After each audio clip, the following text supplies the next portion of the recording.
Welcome back, Wolfpack. Verlis here, and today we have a battle with Retro. He is pretty cool because he wants to try to use those Pokemon that aren't used as often, and he's going against a team of just legendaries everywhere. So this is probably going to be a good battle. Seems like it's going to be a bit longer of a battle, but I really enjoyed this one, and it's really nice to see just how much of a crazy thing you can get from the most unsuspecting Pokemon. So, there's the foul play on Rayquaza, leading it off after not taking too much damage, and then turning around the Will-O-Wisp just to make sure he takes even less damage. That's pretty ridiculous right there. So it does a good, nice chunk of damage, and now not too much back onto the Sableye. This is a good setup because all you have to do is just recover, and you'll eventually gain all of your health back. And they can essentially just go down to burn if you want to drag it out that long. Sableye is really strong right now just because, the Pokemon that are really strong are physical Pokemon. And he just has the priority Will-O-Wisp and a recover and the foul play. And he's ridiculous. So, crazy Pokemon right here. So I would have probably just, kept with the, I don't even know what I would have done, That's actually a good combo what he did. Just foul play, recover, then foul play, recover. So now it's Darkrai. Taunt onto Darkrai. That's ridiculous. This is another thing that makes Sableye just so incredibly strong. So, Darkrai is forced to attack. Sableye does go down though, just because of all that taunt and shenanigans. Now we have... Oh, that's great. I like how Scrafty's called Janitor, because he's the cleanup crew. He's going to pull out the broom and start sweeping. Potentially. Or hopefully. We're going to see where this goes. So a lot of Scrafties are just basically incredibly tanky. You can put a lot of hit point and special defense investment and then use them for bulk up and just be strong overall. So being in an unfavorable situation, Scrafty goes away. Gastrodon comes in. And at least Gastrodon's a pretty respectable tank. So now it's just kind of like a back and forth out prediction battle. Ooh, Landorus. Therian Landorus. This is going to be interesting. So I don't think the Intimidate really affects too much. Ooh, what? Straight up attack. Straight up 4 times effective. That was not the best decision to switch into him. Guess the opponent anticipated some kind of stockpile and decided time to overrun him. Wow, this guy is just on the ball right now. He said, Ice Beam, probably not going to be, the safest thing, just going to use Scald, might burn into switching in Pokemon, definitely KOing. It's a nice little thing to do right there. Get the stab, get more damage. Huh. I didn't know Meloetta had close combat. I haven't looked into that Pokemon because it's legendary and event and crazy. So, Landorus comes back out. Potentially a great switch here, depending on the typing that is being used right now. So, we have Synergy, the fabulous Ampharos. What's he gonna do? Will he be able to endure Stone Edge? Fairly well, yes, actually very good. Good. So, there's Dragon Pulse. That's going to do a lot of damage. Mega Ampharos. He does have that physical tankiness to him, which is really nice. Ooh, Mewtwo comes out.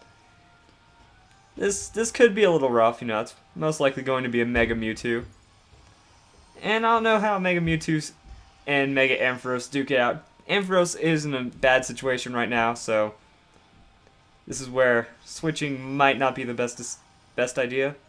Ooh! He does survive, though. Stab Psychic from that Mewtwo.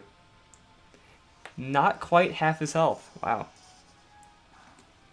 So there's the Aura Sphere. Guaranteed damage. Just guaranteed the knockout. Mewtwo Y, though. Pokemon's hard to knock out. And here comes the Blue Moo. I get it. That's pretty awesome. Get a shiny Miltank. It's like, you know what? I'm going to make this guy work. Not bad. Data Aura Sphere. Weakness policy? What is... Wait. What did I just watch? What did I just watch? That's... Okay, that's... I guess he's supposed to be like a fighting counter, you know, just pure bulk in that, like, defensive, huge hit points like Miltank has, and then weakness policy into Giga... What is... Okay. Not gonna question it. Unfortunately, Darkrai is one of the most brutally, stupidly overpowered Pokemon. No, just that sleep way too much.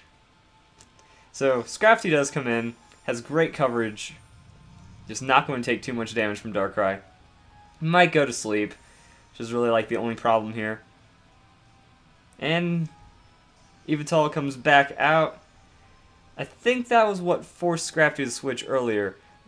Yeah, this is like the same exact situation that happened like 15 turns ago. You know, bulk up into the Yveltal switch. Okay. And now we see what's going on. So, switch back out. Is it going to be into Gastrodon? Wow, this is play-by-play here. And then Oblivion Wing is going to do like a fifth of Gastrodon's health. Whoa, crit? That had to be a crit. Maybe not. Okay. So that did a lot more damage than I thought it did from last time. Huh. Then there's the switch into Meloetta. My goodness. There's the Ice Beam after the switch again. What is this? So, close combat. Alright amount of damage. Not crazy. But, this should be... Whoa, this is an offensive Gastrodon. Okay. Let's say this should be Gastrodon's time to set up and really, you know, stockpile his way through, have those recovers backed up. No, this is just all-out attack. That Earthquake did a lot, though, even for a crit. So, Dark Pulse. Wow. And a flinch. That's unfortunate. So, I believe it's just Darkrai and Yveltal left. So, we pretty much know... Oh, now we finally see the last Pokemon, Greninja. We pretty much know that Scrafty can handle Darkrai, depending on how long he's asleep. And Greninja's probably the best chance at getting rid of Yveltal as well. So let's see how much this Protean Ice Beam does to Darkrai. Good job, Greninja. What? He switched out to switch back into... What? Why? That's just... No. Might as well just... This is when I don't understand switching. When weird things like this happen. You know, Ice Beam was a perfectly good thing to use twice in a row because it did more than half its health, so it would have been a KO. Yveltal into the switch, I don't think it would have... Actually, it probably would have KO'd. Once you apply the stab boost, this is super effective, and the extra damage that Ice Beam has on Scald, might have KO'd.